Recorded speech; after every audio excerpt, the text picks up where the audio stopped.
We're driven by the search for better. But when it comes to hiring, the best way to search for a candidate isn't to search at all. Don't search. Match with Indeed. Leveraging over 140 million qualifications and preferences every day, Indeed's matching engine is constantly learning from your preferences. So the more you use Indeed, the better it gets. And listeners of this show will get a $75 sponsored job credit to get your jobs more visibility at Indeed.com/match. Just go to Indeed.com/match right now and support our show by saying you heard about Indeed on this podcast. Indeed.com/match. Terms and conditions apply. Need to hire? You need Indeed. There's no distance too far for the perfect trip. Hi, checking in for... Or the perfect table. Hey, where are you? Coming! And when you get access to Resi Priority Notify with your Amex Platinum card... Hey, this looks amazing! I'm so glad you made it. And travel benefits at fine hotels and resorts booked through Amex Travel, it's worth the trip. That's the powerful backing of American Express. Terms apply. Learn more at americanexpress.com/withAmex.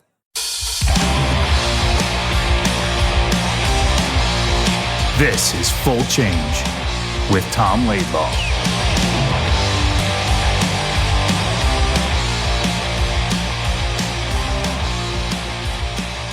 Well, Tom, it's a great day in Rangerland. The Rangers are moving on. Chris Kreider, the legend. Kreider, you see, that cemented his jersey in the rafters for sure. If there's any doubt, there's no doubt anymore. His 20's going up in the rafters.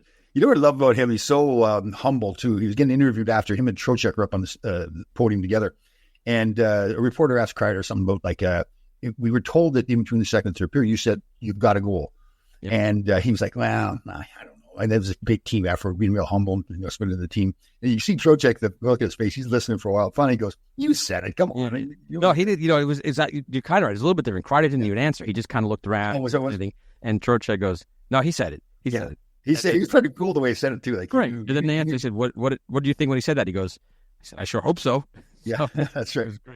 Kreider, Trocheck has quite the personality. And it shows on the oh my God, what a player. What a pickup. Two-way player, tough, kind of a bastard, wins face-off, scores big goals, great with Panarin. Just an awesome player. I don't Kreider, though. You love him. I mean, if people ever got the chance to meet him, really spend time with him, a great person. He lives up near me. I think he lives in Roy or something like that. And the story was that there was a video at some place where a bunch of the people, the locals, knew where he lived, so they all threw hats on his front lawn. After the game. It was awesome. That was awesome. Cool. That's forever stuff. Valak had said it best. He said this was an instant Ranger classic. Yeah. He said people will remember this game. And they said this puts Kreider in Ranger legendary lore. Is he up there with Matteau, you think? Matteau got into the cup. Well, see, Matteau, friend of yours, friend of ours, good friend, good guy. He has the biggest goal in Ranger history. Right. But to win the cup, though, does Kreider get into that category? He's there. Right? He's there. It's different because Matteau has a moment.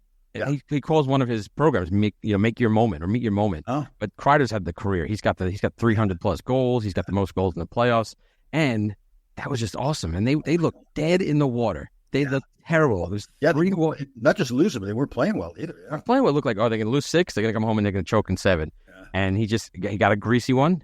Followed up that one by Zibanejad. He jammed it in. Then he got a great Kreider tip, a high tip from Panarin shot, and then great play by your guy Lindgren on this. My boy. Great play. Jack Roslovic, who's playing really well for the Rangers, they had a nice cycle going. Lindgren swooped in, and everyone saw Kreider got open. Bang, goal. See, that's the thing with Lindgren. He's just a competitor, right? Like, he's not that great a puck handler. I guess that's why I like him so much compared to myself. Like, it's just you find a way to get it done. And he did that. And they got it done. And what a win. And then they got the empty netter. Goodrow got the empty netter, and the Rangers shocked Carolina.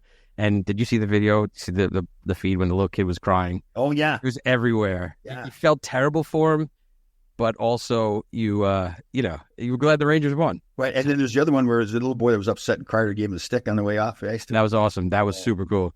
Kreider's like the stuff that Kreider does, like, it's not just scoring the goal, it's giving the stick, the way he handles himself, the press conferences. And he's sneaky funny. He's like, he's pretty dry. And you're friendly with him because you've done some events. Yeah. I told the story too. Should I tell the story about the speaking Russian? No, don't say it because you said I'll be really quick. No, I think you said it on the 100th show. So you told us a lot. Oh man, recently. He's unbelievable. Yeah, good. Once I knew that he was getting me, that was good. But let's get down to that. The Rangers are in the Final Four. They're playing against a very tough, experienced Florida team. Team bullies is what they're called. They said they just kind of try to run you over, and they try to play smash mouth hockey. Yeah, Bennett and Kachuk in particular, Yep. really troublemakers out there. Yeah, For sure. They got a good defense. They got a great goaltender. Heal is ready to come back too, right? Heal is practicing today and yesterday. He's practicing. He's practicing on the third line. They bumped Cooley down to the fourth line. Right. And then Wheeler too. But Wheeler hasn't played so long. I don't think they're going to put him in the lineup yet. Wheeler hasn't played in so long, and he's not really an up-tempo kind of player, But he's got experience. Yeah, you put Rempe in before you put him in. I would agree, especially if Kachuk's running around and just bodying people, and Bennett's doing his stuff. You gotta play right. That's gonna be an interesting one because Bennett, Kachuk's somewhat of a fighter, but Bennett really isn't. So what's Rempe going to do? I'm really asking the question because it's like those guys are going out there starting trouble. They want to suck him into taking penalties, and they're not going to fight him. But is a guy like that, based on your experience, is he a deterrent being on the bench and near the bench? Like, hey, there he is. It used to be like that. I just think nowadays game again, both those guys are going to declare, "I'm not fighting Rempe," and the coach is going to say, "We don't want you fighting Rempe." It's just not. Happen. So there's nothing to gain for Rempe because he beats him up and he's supposed to beat him up. So it's almost like, and he'd have to be really smart, like do more talking to them as opposed to trying to run through the boards. But, interesting. And then those guys, they probably won't fight Rempe, but they will fight Goudreau. They'll fight Lindgren. They'll fight, some of the guys who are willing to throw. Kachuk would, but I don't think Bennett's a fighter at all. He's more of a rat. More of a rat. He knocked Barshot. Was he the guy that knocked Barshot? He did. If you watch it, it was a slick sucker. He got him. He came in. It looked like he was checking him. He popped him and knocked him out. Well, knocked him out. Physical. I like that it's going to be a physical series because I think some games where the Rangers get the doldrums a little bit, it kind of draws them out, pulls them into the fight a little bit more. So I like that the Florida's going to be a physical team. It should be a great series. In the West, Edmonton pulled it off. Connor McDavid's in the Final Four against a very tough Dallas team.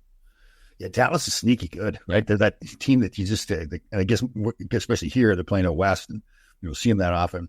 Again, you'd love to see McDavid play in the finals. That'd be the Rangers and Edmonton. That'd be a fantastic series. Yep. But again, Dallas is a good hockey team. Remember? Dallas is very good, and people don't realize they have a great goaltender, Jake Ottinger. They have, and he's kind of, he's underrated, I guess, because people don't really know who he is. He's a phenomenal goaltender, so that's going to be tough. And so's Bobrovsky. But that's the thing that Edmonton's going to hurt. That Skinner, yeah, but. One thing that helps the Rangers, Tom, is they have the best goalie in the world and playing like it. And he's pretty consistent, too. Like Bobrovsky for Florida can be really good. Probably as good as Shesterkin, but you just never know what's happening. The other games, he's just not going to be close. Shesterkin saved their bacon in Game 6. That late save there? Oh, man. Somehow, it was Svechnikov got open and in the slot. Well, they pulled the goalie, so there's obviously an extra skater out there. And the winger there went out. He thought the puck was going out to the defenseman. He left to go to the defenseman. Yep. Wide open and great save, and then just great. Oh, he's the best goalie in the world. And on top of this too, what I'd like is he made that big save. It was nothing. He's not flopping around. He just made the save. Let's get back in the net.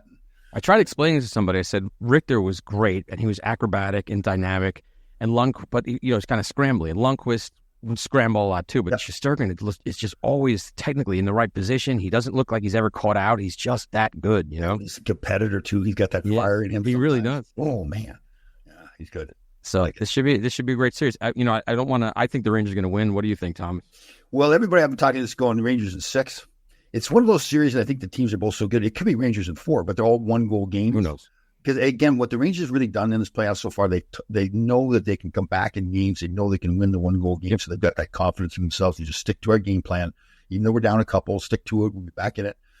Power play's got to be good too, and they have to have good power plays. I don't know if you as a player, like this team feels like it's got that energy, that magic around it. I don't know if you experienced that on teams you were on, maybe 86. Yeah. I the think 81 team is like that too, man. Because again, we weren't ranked that high. It was 1 through 16. I think we were like 13th overall or whatever it was. And I say it so many times that team against LA, man, we talk about just sticking to the game plan. That's what we did. We didn't get away from our game, win, lose, up 2 goals, down 2 goals. So you beat a good St. Louis team too. Yeah, that was a fun series because they were really good. Yeah, they're very good. Good players. Sutter was a real battler and everything. That was a great series because Sutter was this tough player. Not a very big guy. That was Brian Sutter, right? Yeah, yep. Brian Sutter. Captain of the team. So we were banging heads for 6 games, whatever. And after it was all done, shaking hands. After the game, he went out to the restaurant with a bunch of guys, the same place we were at. And I got a chance to talk to him, and I just said to him, I got a ton of respect for you. And I think I've told you this, the next year we're playing them. Puck got dumped in my corner, and he was behind me. And he didn't let up at all, but he yelled. He says, I'm coming. Like he gave me the heads up. Heads up. Here comes the train. Laidlaw. Yeah. And he still hit me. But of course he did. Yeah. I always thought that was so cool that he wasn't That is cool. his team at all. Yep. He's just that hard worker. Yeah. That's awesome. And I think that's why Bernie Federico cut me from the St. Louis Vipers professional roller hockey team, because he knew we'd do this podcast years later. And he's like, don't you beat him? He's like, I have it out for anybody from New York. So I forgot how good a player he was, too. He was good. Yeah. Hall of Famer. Yeah. He was really good back then. Ron Dugate was unbelievable. I forgot how great of a player he was back then. Yeah. Was that his 40-goal year, or is it? I think it was before that, right? Or after that. Before. Yeah. Okay. Yeah. But I want to end before we get to the show, which people are going to love. We have a listener question from Andy Lane, Coach Andy Lane of the New York City Police Department. And he said, in Tom's day, did players ever think of playing for the fans? Or did the fact that people looked up to them and paid money to go see them, did that register? Well, that's a great question. Well, I'll put it this way. I'll fast forward to today. I think we recognize much more now as alumni and we're out in the community how much the team means to the fans. We knew that in the past. I think it's more like you have to concentrate so much. You can hear the fans, but I think it was more. Yeah, I think we did play for the fans. You know, you go, especially in the playoffs, you go out there in that garden ice and you step out on the ice before the game starts and the crowd is just unbelievable. The energy in the building. So yeah, it's kind of like you're together with the fans, you know, and even if you play bad, have a bad period where you get them, it's just this aura in the building. It's not necessarily that somebody specifically says something, it's just this feeling throughout the building. Energy. Yeah, you feel like you're letting them down. Yep. So yeah, there's a lot of playing for the fans. But again, you got to be careful not get drawn into, we get too, we got to concentrate and do your job, and not get pulled into, all the noise. And Lieutenant Lane of the NYPD also continues. He says, does Tom feel that factors into today's athletes at all? Oh, yeah. Yeah, you can't help it. People say, well, do you listen to what the fan says? Well, you can't listen to specific things they're saying. But when you go to Madison Square Garden, other arenas like that too, but you go on the garden ice and you're a New York Ranger, you can't help but get fired up. Yep. It's just, even like if you're tired or you're hurt or whatever, the adrenaline gets pumping and, yeah, it's a pretty cool feeling, and it's really good. Like we were at that viewing party, there's only 8,000 people. I say only, but 8,000 people in the building. And even then, it was like a regular game. It was really cool. The fans going nuts. They're throwing the hats on the ice. I guess I'd left by then, but they throw the hats on the ice when Kreider got his hat trick. So they might force you to watch a whole game now, Tom. This is getting you in the Final Four. Well, part of it is that getting up at 3:30. I don't like it's getting home so that I don't have to. Because if you stay around to the end of the game. It starts at 7 o'clock, so it's 9:30, 10 o'clock before we get out. So it's like you're 11. You can do it. You can wake up at 6. Like it's fine. That's fine. No. Do it. We have obligations. 3:30 is what it is, baby. The cows have to get milked. But you don't have any cows. You have black squirrels. It's only having cows. No, the cows are still there. The cows are in the vine, maybe. Yes, they are in your heart. In mind. We got a great show coming up. Thanks for the question, Lieutenant Lane, and everybody enjoy this next show. Have a fantastic day.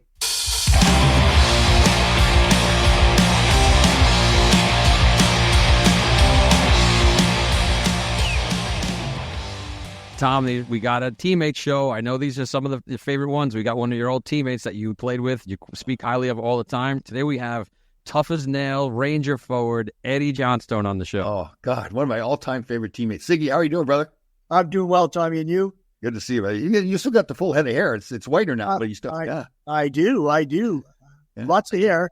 I'd still make a good mop. Just turn me upside down. I'd never wear out.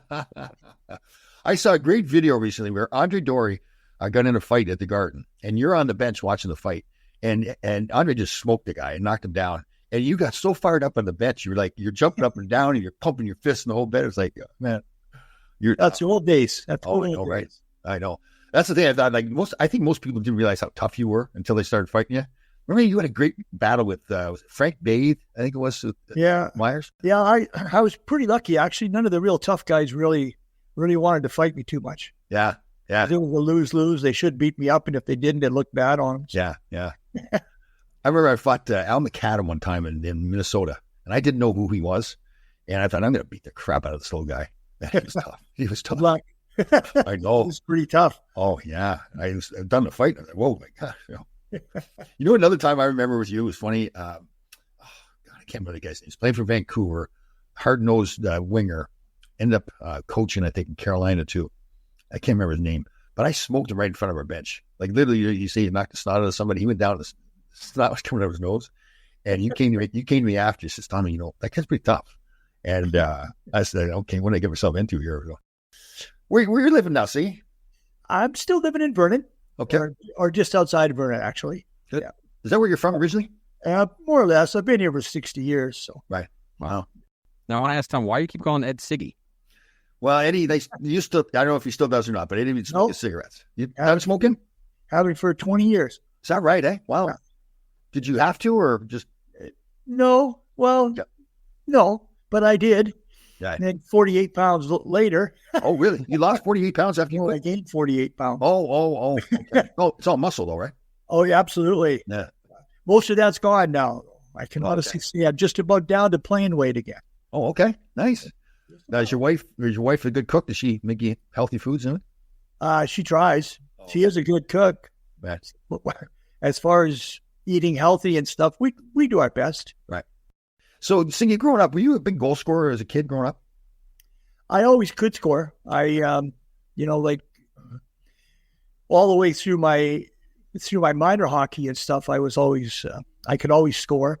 Right. And then when I went to junior, I started out in the BC League when I was 15, and I played 1 year here, and I had 45 goals in, 52 games or something. Oh, wow. Then I went to Medicine Hat, and I was there 2.5 years. And my first full year, I scored 58, and then my draft year, I scored 64. Wow. And then I had 40 goals in the American League 1 year. So I could always put it in the net. And the junior team didn't have a lot of good players. Like, was Danny Gare there with you? No. We had Tommy Lysiak, Lanny McDonald, those guys. Yeah. Lanny McDonald. Did Lanny have the mustache back then? Yeah, he did. Yeah. Yeah. Yeah, they called us the Animals. Really? We were the Tigers, Medicine Hat Tigers. Oh, okay. Yeah. We had Bobby Gassoff, Jim McCrimmon, Brian Maxwell, Barry Dean. They were all pretty tough guys. Brian Maxwell. I went to a hockey camp with Brian Maxwell, the Huron hockey camp. He was there. And we went out for a few beers. He was famous because he could put 5 golf balls in his mouth. Yeah. Yes. I'm not going to go there. No. Oh, man. He was a funny guy. He was a tough dude, too, right? Yeah, he was good. One of the toughest guys on our team, believe it or not, was Lysiak. Yeah, you didn't want to mess with him. He was one of those guys. He had those little girly hands, little weenie things. Yeah. And he would very rarely grab on. He'd stand back and throw him and when he hit you, he cut you. It was just it was automatic, and he was quick. Oh, he was quick. Yeah. Lanny was pretty tough too, right? Lanny McDonald. Lanny could go pretty good. Yeah. Very cool. I know Tommy, and one of the best fights I seen in junior was Tommy and Clark Gillies. Oh, really? Oh, really? Wow. Tommy cut him up. Really? Yeah. Oh, yeah. Clark was a scary looking dude too. He had that big eyebrow going across the top of his head there. Yeah. Oh. Before he passed away, we were doing a podcast before when you were on, and Clark, he contacted me on Facebook, and I think I've spoken to him in the past, a charity event or something like that. And he says, Tommy, can I call you? So he calls me up. He's like a little kid. He's like, Tommy, can I come on the show? That's the Clark Gilly that I couldn't sleep nights before the game to have to play against him. So, yeah, that Islander team was pretty something. Yeah. So who did you get drafted in the NHL by who? New York. Okay, was right. All right. In the 6th round, yeah. So did you come to the team right away after you got drafted? No. I got drafted, but actually I was supposed to go to the Islanders in the 3rd round. Oh, like back in those days, you could they talk to you, okay? Right. Like Lanny knew he was going to Toronto, and Tommy knew he was going to Atlanta, so. I'd had some good conversations with what was his name? Lou, guy from the Islanders back then. Lou Lamorella. Oh, was he the Islanders back then? I think so. I think that was him. Anyway, and we discussed pretty much everything except money. Mm-hmm. And so I was supposed to go there in the 3rd round, and then that was the year that the first year Philly won the cup with the Bullies. Okay. Bullies. And I went out the window, and they drafted a big defenseman out of the Quebec League. Oh. And I slipped all the way because I was always so short. Right. So I slid right down to the 6th round, and I was drafted by Michigan Stags in the World Hockey. Oh. The old Baltimore team. Yeah. Yeah. And so they offered me a contract. So I went there. And, yeah. And I didn't stay there very long. I had a teeny weeny bonus if I played 25 games. And after 23 games, they sent me down. Oh. Yeah. Sent me down to Greensboro, North Carolina. Suddenly. Oh, that was fun. Yeah. That was fun. Oh, back then, that was a zoo back then, yeah. Oh, man, yeah. Yeah. And then Greensboro was paying my part of my salary in Detroit. And I was getting paid from Detroit. And I had a couple checks bounce. Oh. And, so for about a month there, it was, they kept making excuses. So that's when my lawyer said, okay, we're out of here. Gresh tells this story all the time. Oh. He says that, the cat talked to, like when my guy talked to New York, so the cat didn't know me. So he talked to Gresh. He knew I'd played against Gresh since I'd been 15 years old. Mm-hmm. And so we talked to Gresh, and Cat asked Gresh, well, what he thought of me. And Gresh said, I want the little bugger playing with me. I don't want to play against him. Oh, yeah. So the Cat signed me. Oh, very cool. And did you come right to the Rangers? I went to Providence, Rhode Island. Okay. And I finished that year there. I went there in January, and Providence had already had first place locked up, but already by January. Mm-hmm. We had a great team. Yeah. And we got knocked out by Springy in the first round. But right. And then the next year I went to camp, and I got sent to New Haven. Okay. Yeah. And I had a really good year at New Haven. What year was that? Oh, that would have been, let's see, 74. It's 77. 76. 76, 77. Yep. Yeah. Very cool. Yeah. And who else was there? Like, was Frank Beaton there? No, Beater wasn't there. I didn't play against Beater until he was in Hartford, I think. Okay. When I played against Beater. And then, of course, when he was in New York. When I got there, 1979 or 80, whatever it was. Yeah. So I'd finished my college year, went down there. Parker McDonald was coaching. Yeah. And did the same drills. He was in the same spot for 45 minutes, the same thing. Yeah. But I got there, see Petty sitting on the bench.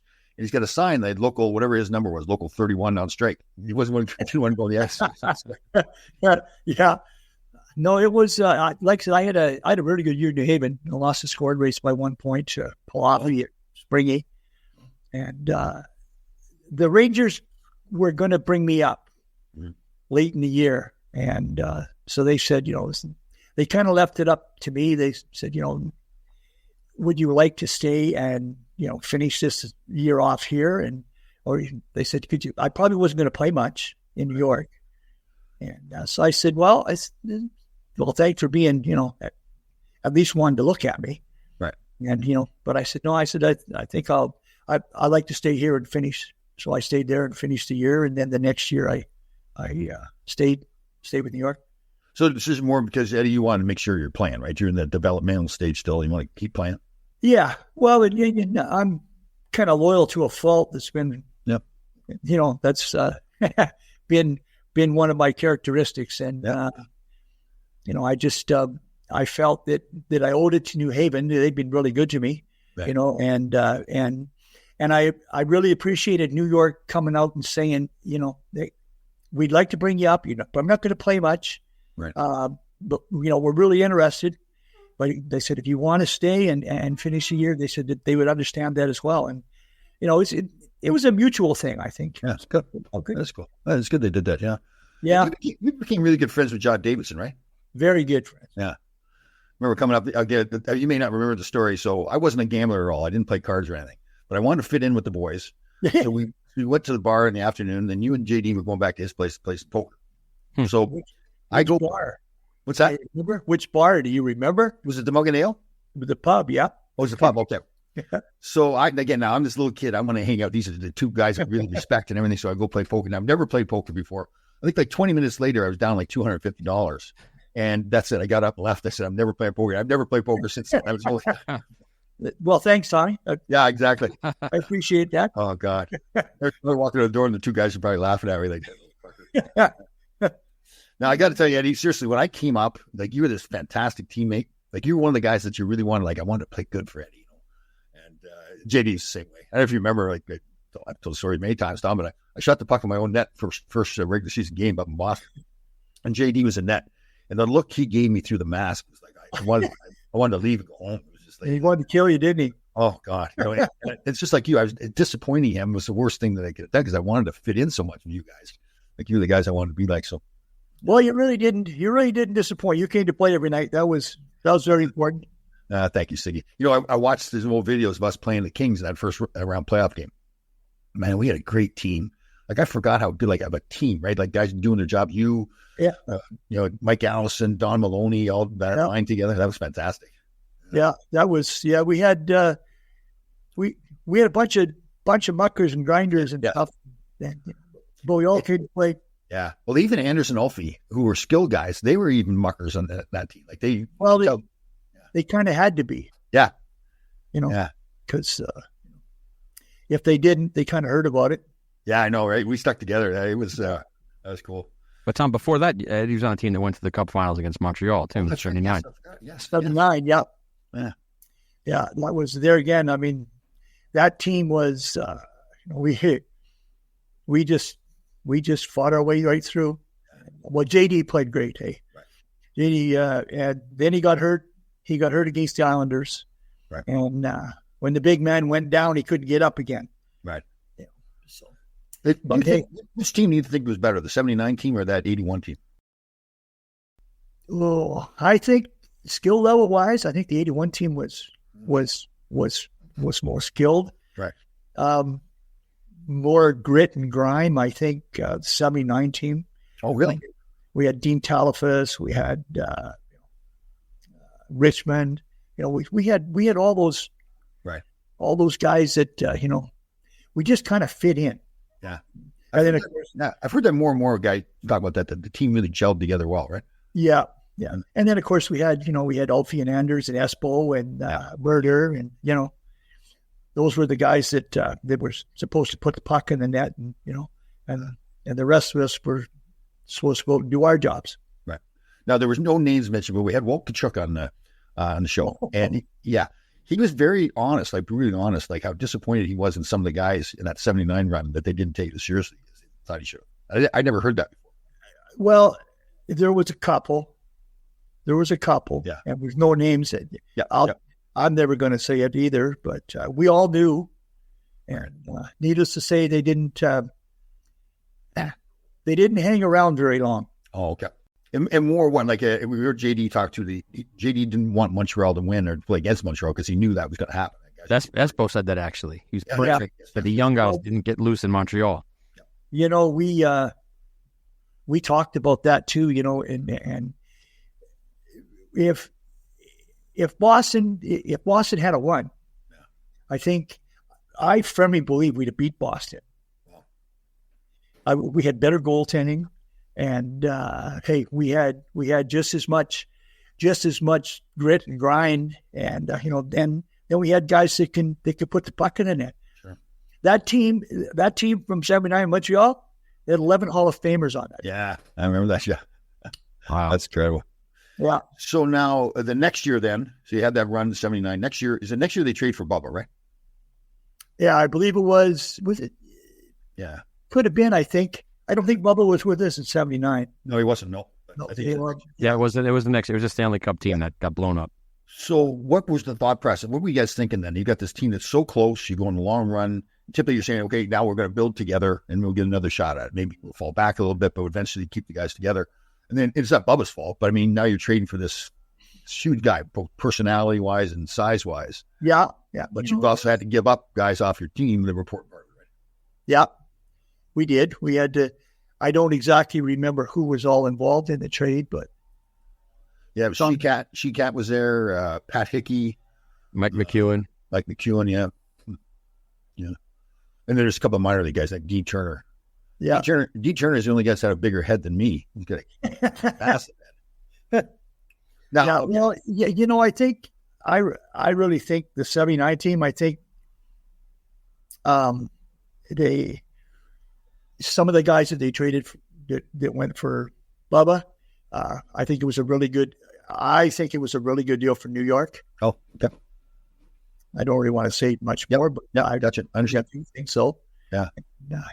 Bubba give us that good size on defense. And yeah, he's a scary dude, wasn't he? when he wanted to play, he could play. And he could do it all too, like score goals. He could. Fighting. Yeah. Yeah. He could skate good. Yeah. He was this big guy. He's a funny dude too, right? Because like sometimes he'd be really quiet in the locker room, and other times he would just crack me up. Remember he used to stand in front of the mirror, right? Playland. Like I think he has. I was just gonna say he'd stand in the mirror and he'd have like 5-pound weights in each hand.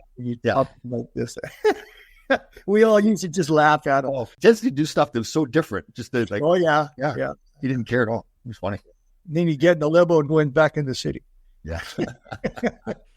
And then that was the year Ratso Sloman did the book, right? On Thin Ice. I believe it was it that year or the next year? I think it was that year, because I hadn't out. My first year was the next year, and the book was done in the season in between. So I'm pretty sure, because it was after the 79 run. Yeah. Now, remember, so he went to you guys. He said, "Listen, I'm going to write everything. I'm following you around everywhere, games, bars, a whole bit. I'm going to write everything." Did he really say that to you guys? No. Oh, no. No, he did not. Oh, at least I never ever heard that. Right. But he followed us all over. He was at every practice. He was at every game, and he was with us all the time. So one of the funniest lines was Steve Vickers talking about Ray Markham. And he said and Ray Markham was a good guy too. He's up and down with the minors. Yeah. Big, tall guy. Yeah, big guy. And Steve Vickers says he's strong enough to lift a tractor, but he's not smart enough to start it. Oh, Sarge is funny. Oh, yeah. And that's why I think, okay, they must have known then that stuff's going to get written. And now it gets written. It's in the book. And the teammates are saying that kind of stuff to each other. There's a lot of stuff in there. Like, yeah. Yeah. Yeah, there's a lot of stuff in there. So I was this young guy coming up out of college, right? And I know I'm coming to the Rangers, and I think as Don Murdoch said in the book, he would go to Toot Shores downstairs, and he'd say to some young girl, and say, "Listen, you go stand by the door, and if I can't find somebody else to bring home, I'll bring you home." And, I'm this young kid. I'm thinking, this is fantastic. I can't wait to get there. I was basically, I was looking forward to playing. Yeah. Well, we had a pretty good trip over in Sweden too. Remember that trip? Oh. So Anders and Ulf were there. We're going to play an exhibition tournament over in Sweden, and Bobby Hull's trying out for the team. Yeah. So I don't know about you, but I was just a kid at the candy store with Bobby Hull, right? Like, it was just fantastic. So we had a party, and we're up in the hotel, and a bunch of girls there and everything. And Bobby Hull says to me, "There's really good looking girls over there," and he says, "Tom, take your clothes off, go over there and sit in their lap." Well, I said, "Listen, Bobby Hull's told me to take my clothes off. I'm taking them off." So I go sit in her lap. Things went from there. But, we had a good bunch of guys. I remember our first term pro, man, like Walt Kachuk and yourself, Steve Vickers, man. I couldn't believe how much beer we drank back then. That was setting new records there.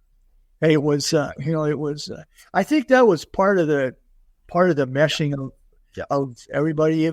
If you remember, every Monday was optional. Yeah. Every Monday. Yeah. And then it would be that, and everybody showed up, even Espo. Yeah. Huh. Shower and shave and, bullshit for a little bit. And then we'd all go to lunch. Yeah. And it wasn't like 3 guys going here and 4 guys going here. It was everybody went with the same goals. I know. That was great. And being a rookie or having kind of rookie status, you didn't just go sit down at a table with the vets. Yeah. You just didn't do that. Yeah. But the first thing you did, you brought them around when you got there. And then sometimes they'd invite certain individuals over to join them. And that was tough. Yeah. That was tough because now you're kind of caught between a hard pen and a rock, right? So here's the rookie guys that you're hanging with, right? And now the vets say, "Hey, so you can come on over, join us at the table." And you're going, now what am I going to do? What else? What am I supposed to do?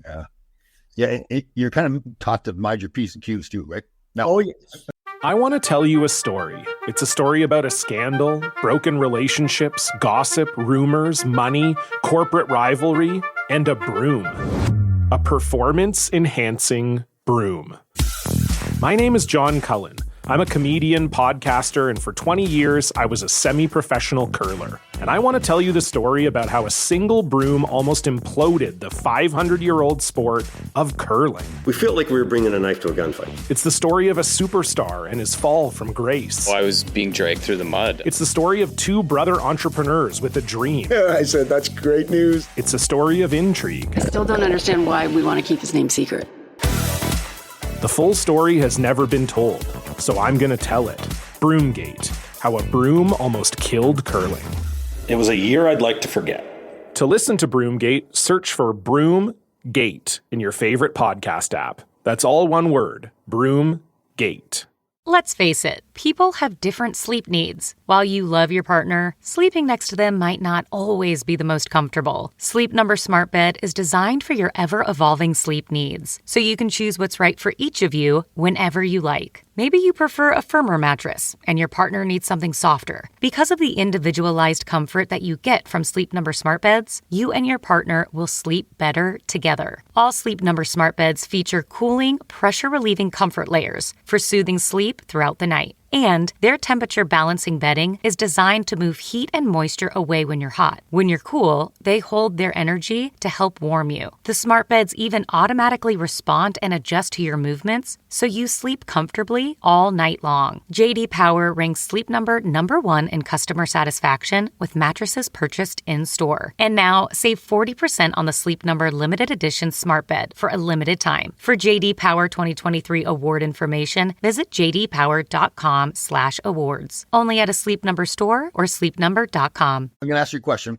Who was the one guy, the one rookie that didn't know how to mind his P's and Q's? On our team? Yes. There was a couple. Chris, how about the guy named Chris Katsopoulos? Remember him? Kotze. Did Kotze get a Oh, you don't remember this one? This is one of the highlights of my career, watching this happen. Tell me. So Kotze's got the bad body, right? That body, boils all over the place and everything. And he's always yapping. And Steve Vickers, Wolkachuk, and maybe Ravala, they're saying, we're going to get you. And this is back when initiation was done in the National. Oh, it's good, yeah. So Kotze's get another shower. They grab him, put him up on the trainer's table. They put the stick underneath his feet, tape him together at the same time with his legs. So he's like Jesus on the cross, right? He's laying there. Yeah. They take a shoelace or ski lace and attach it to his penis. Yeah. And put it up over him. Yep. And they stretch it just enough so if he squirms too much, that's just So then I'm pretty sure Steve Vickers grabs a cup and he urinates into the cup right in front of Kotze so he can see this. Yeah. And then he goes and he dumps the urine out in the bathroom. Now Kotze doesn't know he's dumping the urine out. Yeah. He's back in the cup's full of warm water. Warm water, yeah. Then they pinch his nose and they start pouring the warm water down his throat. And he thinks it's here. And I'm sitting over in the corner. You guys made me watch this. And I probably would have watched anyways. But so he's squirming all over, but he can't squirm too much. Because you can't. Oh, my God. I think it was Wolkachuk came over to me. Then he started singing there's a Gillette song or something like that. Yeah. Commercial. Yeah. And again, like, okay, now, Tom, I think it was, I'm pretty sure it was Walt comes over to him. Are you going to talk anymore this year? He says to me, I said, well, I'm not saying a word. The rest of the year, I'm not talking. Oh, God, that was funny. Yeah, Walter was funny. We had some sick puppies on that. Oh, yeah. Yeah. That Gilles Marat. He wasn't there. He was gone by then. Oh, good. Good thing for you guys. He's that bad, right? Oh, he was. Yeah, he was. The one that really sticks out in my mind was we played a golf tournament. We're still in Long Island, and I was still classified as a rookie. I was in rookie status, and Dave Maloney and Danny Newman, and so what they did was went play golf. We played the golf tournament. And then we drove the golf carts down the interstate to the restaurant, real fancy place. Right. And and there was other people in the restaurant. Had those big archways, those big archways. Espo went and got tablecloths, and they strung them across so that other people couldn't see, but they could still hear. Oh. Okay. And so then the vets, they're all sitting at a table, and us rookies, we're all down below, and they knew what they were going to get. Now, this pre-planned. So they, Espo goes to the kitchen, gets a butcher knife from from the kitchen. And so then he gives it to Marat, and oh boy. So you knew better than to try and struggle. So they got Davy first, okay? So they got him a spread eagle, and Davy has always had lots of hair on his chest and all over it. So it scratched off really nice there. Scratched off really nice. And Danny, he was bald. He had, and of course, boys have been drinking all day, pretty much. And so he's going away. And he got a little pissed off because there was no blood. It wasn't nicking her. So he takes the knife and he goes, just little remarks, eh? Oh, he was sick. And he had a laugh. He had that. And he loved his brute. Oh. Take the brute bottle and stand there and laugh at him as he poured it all over. Oh. And here's the rest of us. We're all sitting there. Oh, yeah. Oh. Did they get you? Did they? Yeah, I got it. Yeah, I got it. But they were pretty gentle with me. Because I could see they would have liked you, right? Because you're the quiet guy. Hey, Nicky kind of took care of me in that end of it. Oh, okay. Yeah, he didn't. He made sure they didn't do much to me. Oh, that's funny. Yeah, funny stuff. The initiation. So just so people know, we talk about initiation now. It doesn't happen now. And no, you look back at it, it was probably a stupid thing to do, but we all did it. It was like a passing of the. It was. Hey, that was just stuff you did, and like I said, and really, nobody really got hurt. No, right. Like when I talk about the butcher knife and all that. I mean, they kind of sort of knew what they were doing, sort of. Like they didn't. Nobody's life was ever in danger, but no, it was. We had some good times. So I know. That was the thing, like the team bond. Like I'm trying to explain to people when you talk about the drinking beer, they think, "Oh, God, that's not good for you." But it's just like it was men playing hockey, and that was part of it. Like bond, like the beer on the bus, beer in the locker room, and everything. It's just that was culture. Yeah. Well, and everybody, we did everything together. Yeah. Yes. We did everything together. We had some fantastic team parties, like the wives and everything. The party, like a New Year's Eve party. They were. Well, we had everybody kind of took their turn. JD had Thanksgiving. Yeah. I had Christmas Eve. And the married guys, and then we'd all pitch in, and then we'd invite all you single guys. Yeah. From the city had come out and all that good stuff. And that was wild. I remember my first year, Phil was still playing. It was Thanksgiving, and he had a little party. There's myself, Dave Silk, Ron Duguay, Barry Beck, Ron Greshner. So you know how it is, like your rookie year, and you're at Phil Esposito's house, for God's sake. Those are all city guys. Yeah, it's all the city guys. So I don't know how I got invited to that, but I was invited, so I went. So Phil, now I can't remember who pulled out. I think it was probably Duguay or Greshner pulled out a big doobie, about 6 inch long doobie. They're smoking, get high. Right? I'm sitting there, and I'm watching Phil Esposito get stoned. And he leans back. So he's been drinking wine and eating turkey all day long. Yeah. He leans back, he's sitting on the floor in front of the fireplace. Now, his head didn't go into the fireplace, but it was close enough that, thinking he's going to burn his hair. And Duguay and Greshner, Duguay, Beck and Greshner, they're dying laughing. And so kind of like, we got to pull him out of here. So here's myself and Dave Silk grabbing Phil each by a foot and pulling him away from the fireplace. I went home and called my buddies. I called him. I said, you won't believe what I just did. I just pulled Phil Esposito. We had a blast. I tell you, that was that first year for me was like, and you don't know what you don't know what you're getting yourself into. No. And to me, that was a close group of guys. We had that battle against LA and they went on that run. Don't you think, in that year when we finally lost to the Islanders in the semifinals, do you think we respected them too much, the Islanders? Do you remember that? I think they were the Islanders were a little pissed off at us because we beat them in '79. Eh? Oh, that's right. Yeah. So and I mean, they had a really good team. Yeah. And those teams they had in the '80s, they were really good. Yeah. And it was, should we have? I don't know. It was a respect thing too much. Maybe we hated them too much. I think. I know I did. Yeah. Of course, I hated everybody I played against, but yes, you did. Yeah. Oh man, you're fine. You're nasty out there. So he's total compliment to you. That's like, here's Eddie John, nice guy, and they hang around drinking beer with him a little bit, and go at the ice and play it. Like, look out. Yeah. Well, that's what got me there. Yeah. I know one way to play. Yeah, yes, you did. That's in all the time too. You always played it the same way. Yeah, there's no hiding that. Like my doctor told me, he said, Ed, he said, maybe if this is later on, he says, maybe if you can't play for fun, maybe you shouldn't play. And I says, I ain't playing because I only know still I hate losing in anything. Yeah. No, you're competitive. So then, when did you get traded to Detroit? Yep. And then when did that trade happen? 1983. Okay. Stevie Eiserman's first year. Right. Okay. Yeah. And that was that trade. That was the big trade, Tom. That was with Duguay and Eddie Mio. Yeah. That's right. And that was after 2 30-goal seasons for Eddie, too. Yeah. So Herb Brooks comes in now. How did you get along with Herbie? Well, not that well, actually. Yeah. I don't really think too many of the guys did. I know. Actually got along with him. He was a strange one. Yeah. Really was. Like, Donnie Maloney wanted to kill him. Oh, Donnie did? Oh yeah.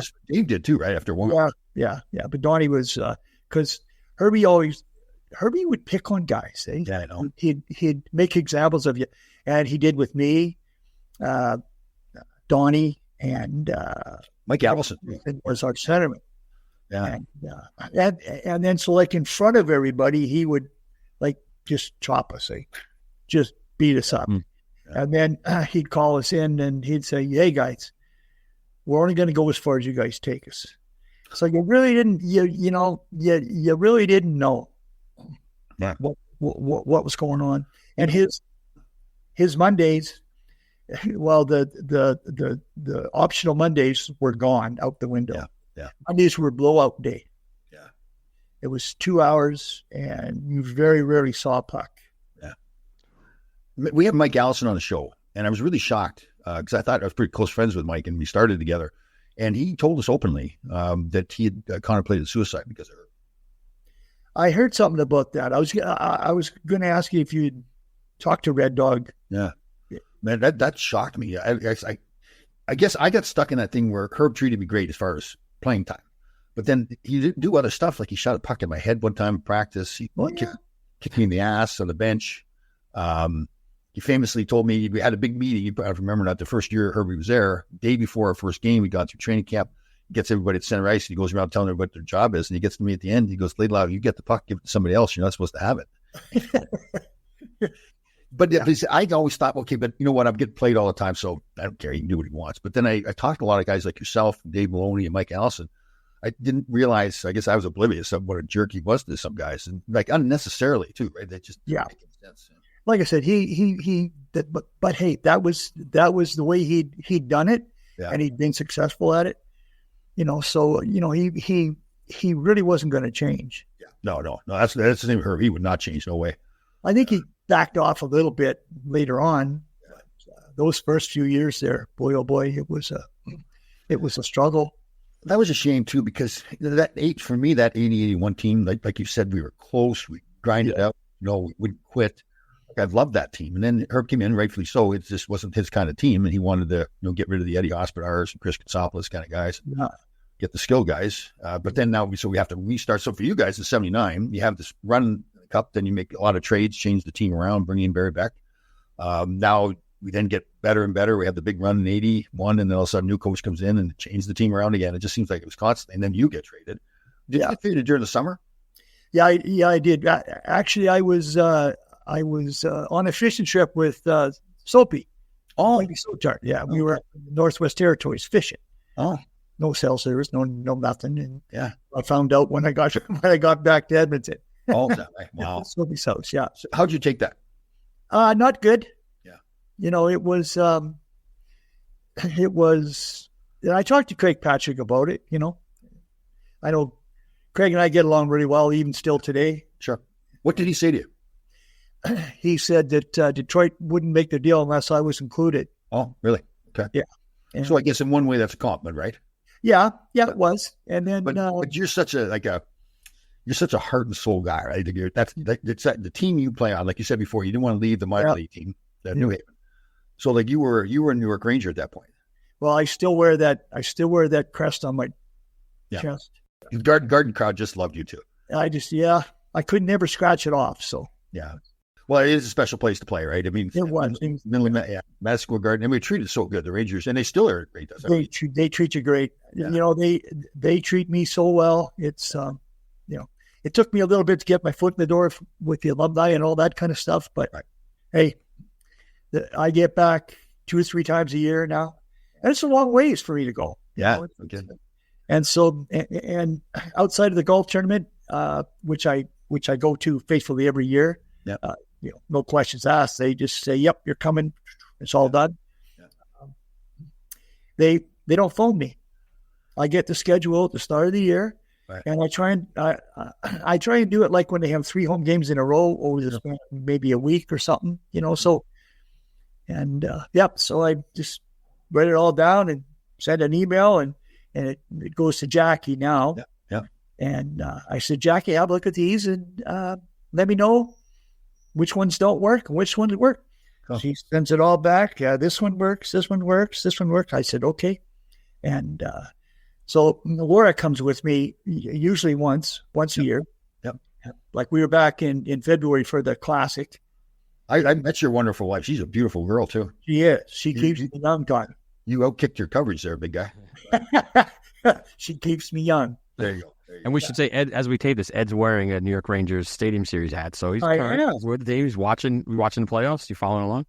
Yeah. As a matter of fact, I was just going to tell Tommy that we went back for the Classic, and then the last 3 home games of the year, I was going to go back again. This is in April, and so I took my daughters. Oh, nice. They'd never been before. And believe it or not, they'd never seen a National Hockey League game. Oh, wow. They've seen, stuff in the minors and when I was coaching, like down south and all that kind of stuff, semi-pro stuff or pro, but yeah. So, and I created a monster. With who? Oh, my oldest daughter. Oh, she loves it? She's a Ranger fan?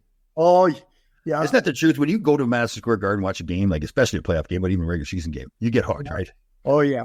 Well, and so like on Saturday, they all came out to my house, and so I had to go digging because my son-in-laws don't have Ranger shirts and stuff. Oh, I had to go do some digging, and I found a bunch of shirts. So here we are, all sitting around with Ranger memorabilia on. Oh, very cool. Nice. Very cool. Okay, so when you get to Detroit, then how does that go?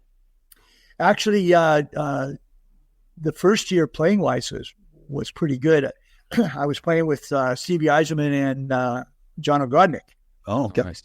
And then I got hurt, and I struggled coming back. And then so that was in '83. I finished the year in '84. Nick Polano was they called himself coach. Yeah. And so I got hurt. I busted my cheek up really bad. And so I was in the hospital. I was in the hospital for about 6 or 7 days. Oh, wow. Yeah, they had to put a piece of plastic in my cheek. Right. And so they were really concerned about my eyesight for a while. And so I lost a whole bunch of weight, of course. But I was lucky because they could do it all. They fixed it all through my top. Like I could take my top plate out, my teeth. Oh. So it was easy fix. They just put the plastic in, blah, blah, blah. And I had all that gauze and stuff in there. Right. So I was in the hospital for about 6 or 7 days.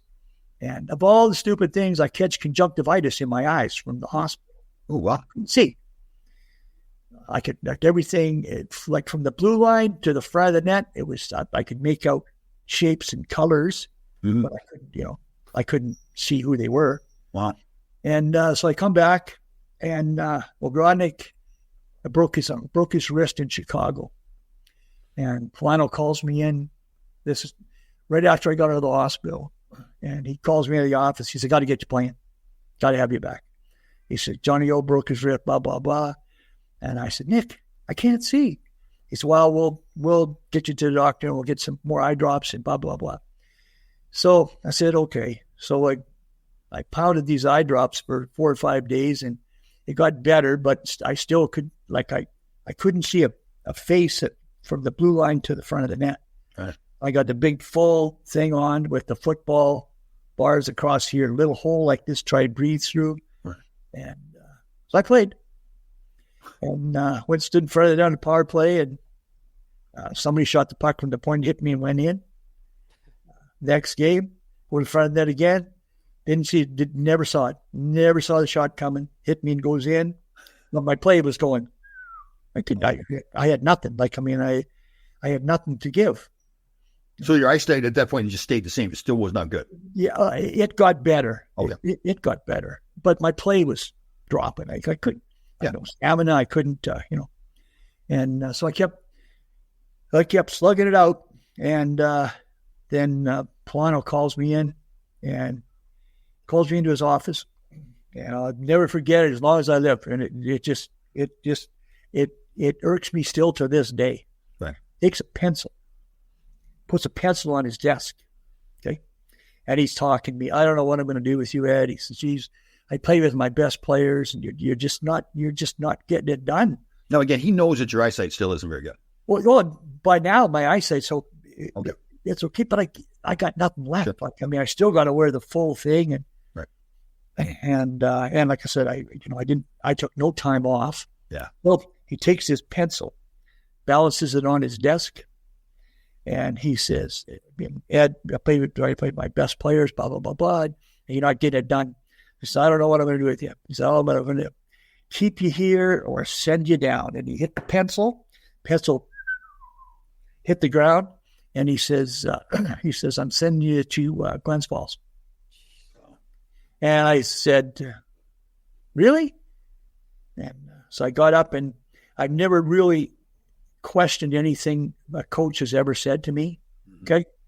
And I stood up and I said to him, Nick, I'll go to Glens Falls. I said, tell you one thing. I said, I shouldn't have played. I was just going to ask you that. Yeah. I shouldn't have played. Yeah. You said you needed me to play. And I said, okay. And I said, so I can stand here and I can look you right in the face and I can tell you that I give you everything that I had. Ooh, good. And I said, and so I'll go to Glens Falls. And I looked at him and I said, I'll never play for you again. What did he say? Nothing. Yeah, I'm glad you told me that story because I always wondered because he got fired. Oh, did he? He got fired shortly thereafter. Yeah. I always wondered what happened because when you got sent down, obviously, you know how it is when you get traded, you kind of lose touch with guys. It's like, how did Eddie Johnstone? Because you made the All-Star team with the Rangers, correct? Yeah, 81. Yes, I'm thinking, how the heck does Eddie Johnstone get sent down to the minors? So I'm glad you told me. I'm glad it happened. Well, it was, and I told him flat out I would never play for him again. Right. And then then I go to Glens Falls, and Bill Dineen was the coach. Oh yeah. And we never had so much fun. You talk really? You talk about a close knit bunch of guys. Right. We had there was the five of us. There was Barry Melrose, Richmond, Glenn Murkowski, Jordy Robertson, and me. We were the five amigos. Bill would call us into the office and he'd say, "What do you want to do today, guys?" So we'd say, okay, yeah, let's do this. And so I had a dot, all five of us. My dot was the I called the left-hand side in the corner. Jordy Robertson was across at the other dot. Murkowski was in the middle, and Richmond and Melrose were on the other two dots. And everybody else did a lot of skating and lots of shooting, and we did a lot of passing. We didn't have to skate. I couldn't get off the ice. Curious, power play, penalty kill, and 5-on-3. I was always the defenseman and the forward. That was my role. I was up and down. Now, were you feeling better physically at this point? Oh yeah. Well, it was. Bill said, "You don't have to practice." He said, "You get better," and he worked me in slowly, and then he says, "How you doing today?" I said, "Bill, I'm ready. I'm good to go." And he said, "Okay," and so we did. And then I said, and I didn't even go to camp Didn't even go to Detroit's camp the next year. Really? Nope, didn't go. And that was their choice to not bring you to camp? Pardon me? That was their choice to not bring you to camp? I don't know. I never asked. I just told him I wasn't coming. Oh, really? I told him I wasn't coming. Now, what's his name? The coach. The coach had gotten fired at that point, correct? Yeah, I believe so, because Jacques Demers went in there, I think. Oh, that's right. Okay. I don't know if that was at the start of the year or anyway. I really didn't have any interest. Really, and I go, yep. So I go back to Glens Falls, and we had a great year in Glens Falls, and I get called up. But hold on, Eddie. Sorry to interrupt you here, but like you made the All-Star team. You were one of the best players, best teammates I ever had. So basically, you made a decision to walk away from the National Hockey League. At that time, yes, I was getting a little long in the tooth, and it was the body was playing out. Oh, okay. And then so like I said, then in 85, when we had a really good team, and at the deadline, Detroit did us a big favor. They sent us Proby, Larry Trader, and Claude Loisel, because Detroit wasn't making the playoffs again. So they set those three guys down, and we went from being a top team and good team to a very, very tough team and a very, very good team. Yeah, we had Joey Kosher was there. Oh, wow. And, yeah. And then how was Proby? How was Proby at that point? Oh, I'll tell you that story about that. So yeah, Bill would call us in, and he'd say, "What do you want to do today, guys?" And we'd look at him and we'd say, "We got to do a Proby drill," because Proby would come to practice. Well, feeling pretty good. Yeah. We'd say, "We want to do a Proby drill." So you remember the old left wing walk? Yeah. It was kind of the in thing. Yeah. Well, so we used my line. We had Pierre Aubry on the left side, little Frenchman, flew and just didn't care.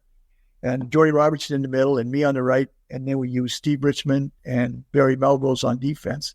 And we went up against Proby's line, Claude Loisel and Proby and whoever was on the left. And the defense, the puck would come to me, and everybody knew what was going on. I'd get just about to the red line, and I'd just feather it in Proby's corner because the right-hand defenseman was coming across to check me, right? Yeah. It was Proby's job to lock onto that winger and get the puck. Right. So in the corner, the puck would go, and old Pepe, the little French guy, he'd let Proby go in first, and he would just fly through the air and just hammer him as hard as he could. And Jordy was right behind him, and he'd hammer him. And I'm coming in from the other side now, and I'm giving him everything I got. That stick's working. Here comes Richmond and Melrose. Oh, we'll all hammer him. And Proby gets so mad, he'd get up, stand up against the board, throw his gloves up. We'd all line up in a line and say, "Okay, Proby, let's get her done." Really? He gets so mad. And Bill would just stand there. Bill just stand there watching. So after practice, we'd take Proby to lunch. Uh-huh. And we'd have to sit him down. We'd say, "Look, we all like to, go out and have beers and do all that stuff too. Hey, you got to pick your time. You do not come to practice intoxicated." We said, "Hey, no, you just don't do that." So he'd be good for a couple of weeks, 3 weeks, and then he'd slide off a little bit. So we'd have another Proby drill. That's a great story. I didn't know that. God, yeah. Oh, that's funny. Steve Richard was a great guy too. He's good. Oh, Stevie was a great guy. Yeah. So before the big game, we played the Islanders, the 85, when we lost. Kenny Morris scored a game-winning goal. Yeah. There. So Steve was there with us, and we were playing Trivial Pursuit in my room. So we had half the team on one side of the Trivial Pursuit, and the other half, we just all get together. And it turned into like a fake brawl where we took the garbage can and we took it over Steve Richmond's head. And we're all punching the garbage can in his head. This is the night before this huge game, right? But it was just like we were all so close that you are those kind of teams too that were like that. So yeah. Cool. So how many years did you play in Adirondack? I played 84 and 85, And then I tried to give it a go at 86, and I said, no, that was enough. The body had just given out at that point? Yeah. It was tired. So I never bothered to get anything fixed. Yeah, I know. We just kept playing. Yeah. So did you go to training camp that year, or just said during the summer that's it, I can't do it? It was in the summer. Actually, that was, in hindsight, I maybe I should have went back, but Robbie Fitorik was the coach. Oh, okay. Fitzy. And so he phoned me and he asked me if I'd be interested in playing assistant coach. Oh, okay. And I know that was in New Haven because I was finished with that Ron Act. Yep. So Fitzy got a hold of me and he asked me if I'd be interested. I said, how much am I going to play? And he said, well, I need you to play a lot. I told him flat out. I said, I can't. I said, I can't play the way I think I should play and the way that I've always played. I can't do that anymore. So halfway through that year, Fitzy gets called up to coach LA. That's right, yeah. So I'd have stepped into David. Oh. But that was just a mistake on my part, maybe, but. Why? Coaching it? Oh, yeah. Why is it a mistake? I got it well because I always wanted to coach. Yeah. I always wanted to coach. Sure. I coached for a lot of years. Yeah. Yeah. But you said it was a mistake to step in and take Robbie's job after you left? No, I didn't go. Oh, yes. Okay.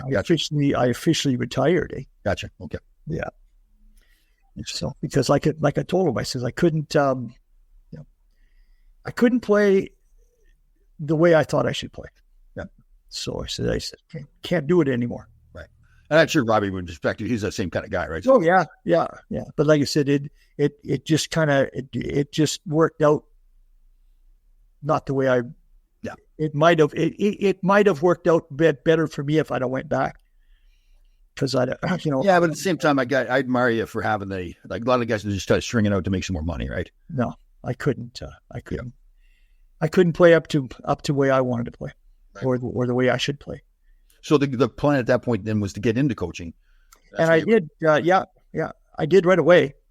Yeah. I came back to Vernon, and the guy that owned the junior team, he hired me as an assistant. So, are you retired now? Oh yeah. Okay. I finally quit truck driving. Yeah, that's right. You're driving the truck, right? Yeah. 21 years I worked for construction. Wow. Remember I went to truck driving school? Were you there still? Yeah. Rangers started this program where they pay for you to go to school. Oh yeah. And, yeah. So growing up on the farm, the big trucks would come in and pick up the milk. And I always wanted to learn to drive the big trucks. So I called the Rangers up. I said, I'm going to school. And they think I was going to go to Harvard Business School or something. They said, well, what are you doing? I'm going to truck driving school. How'd that work for you? I never drove a truck after that, but it was a blast. We had three weeks. Yeah, for 1 week, we learned all about the rules of the road and all that kind of stuff. Yeah. Second week, we're backing up and hooking up and everything in the yard. Then the third week, road driving on the road. I was like the kid in the can shop. I was loving it at school. Yeah, then didn't drive it after, so just want to learn. No. I think, you know what? I got to tell you, I really mean this when I say it to you. Like, you were one of the best teammates I ever had. Like, and again, total compliment. I said this to a few times too. I think you're one of those guys. Like I had Dallas Drake as a client. He's from that area, I think, as well. And he's one of the guys I think that. Dallas, yes. Yep. So he got so much out of his career. Like one of the guys that look, wow, like he got a lot of. I think you're in that category where, and then, again, your skill level was obviously good enough, but it was your heart and your soul that really made you the player that you were. And I think that to you, I think if you look back at your life, it's probably all the same way with your life. But man, you were a great team player, and I love playing with you. So thank you very much for that. Hey, thank you. I appreciate that. That means a lot. Yeah, I know it does for a guy like you, especially. Some other guys wouldn't maybe mean as much for somebody like you to know that your teammates looked at. I think all teammates looked at you. I get chills. Yeah, cool. That's cool. Well, it's great to see you again. Hopefully we'll get together when you're back in town. And thank you very much for coming on the show. It's been a pleasure. Hey, thank you, guys. And as soon as the Rangers make the finals, Stanley Cup, I'm on my way back. Oh, there we go. We'll see you again. All right. Thanks, Eddie. Thanks, Ed. Thanks, guys. Talk to you. Have a great day.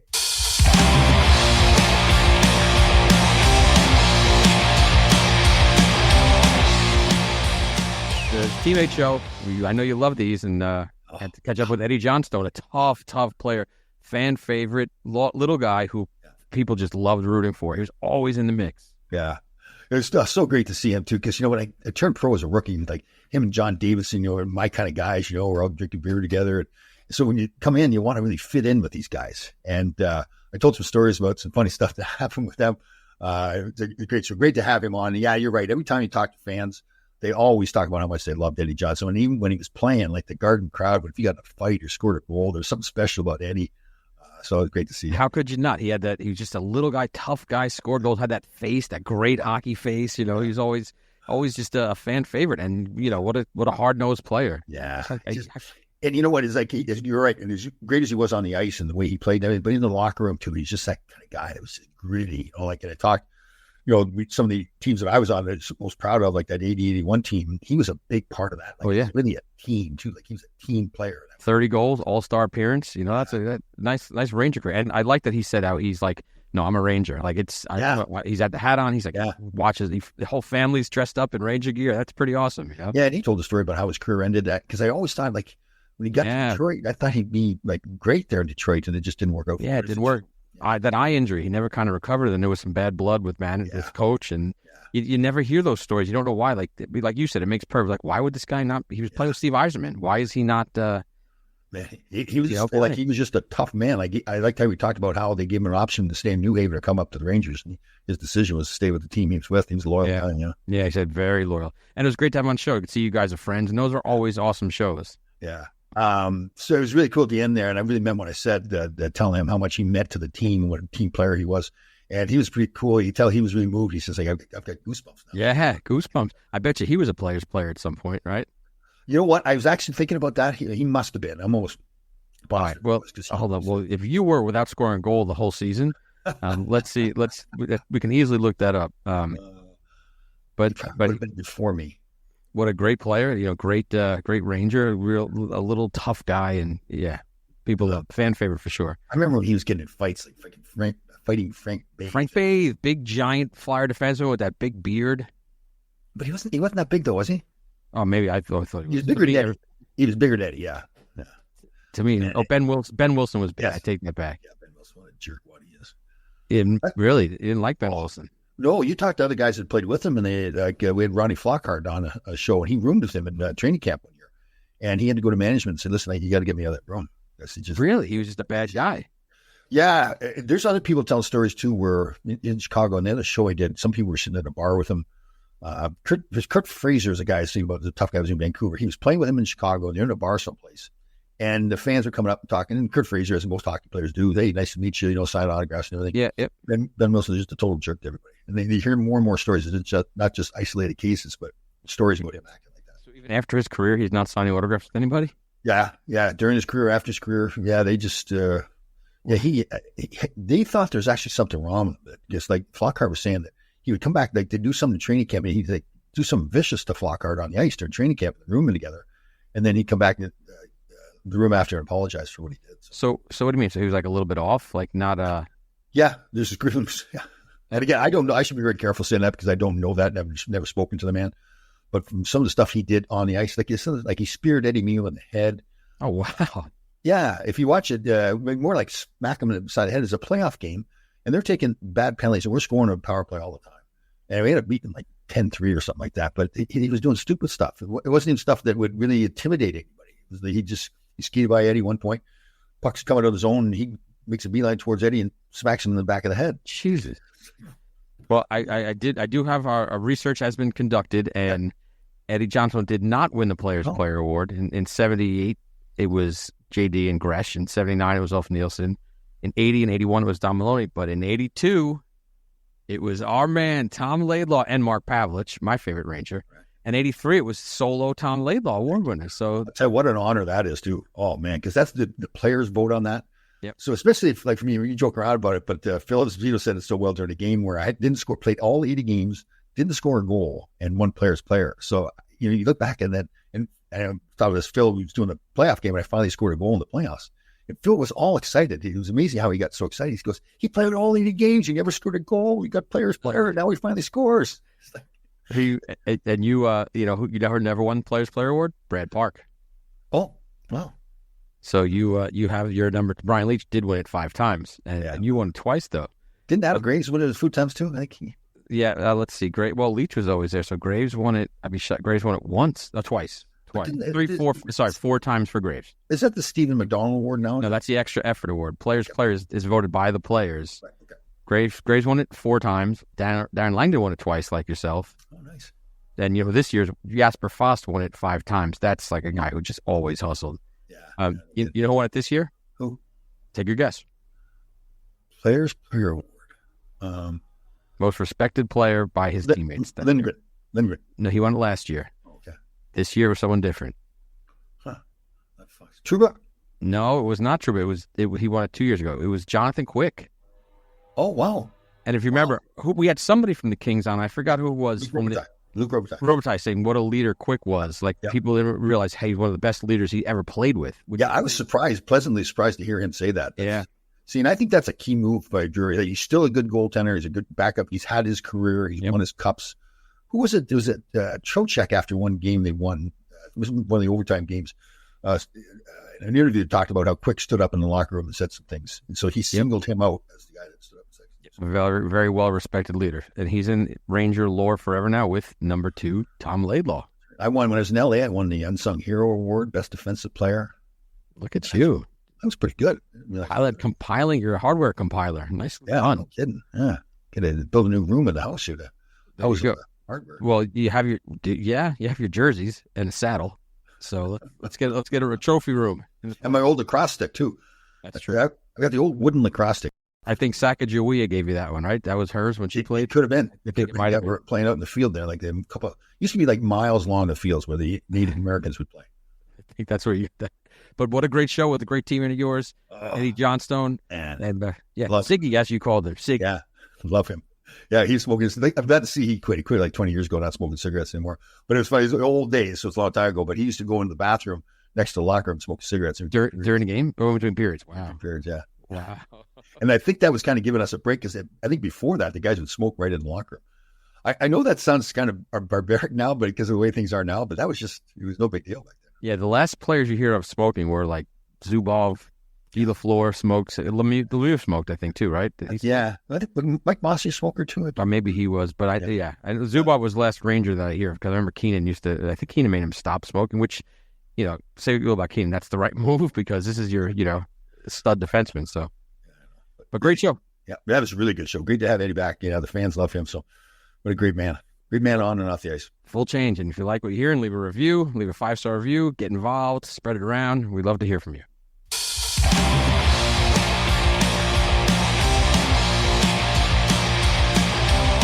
All right, Grasshoppers, thank you for listening. We had a fantastic show. We'll see you next time.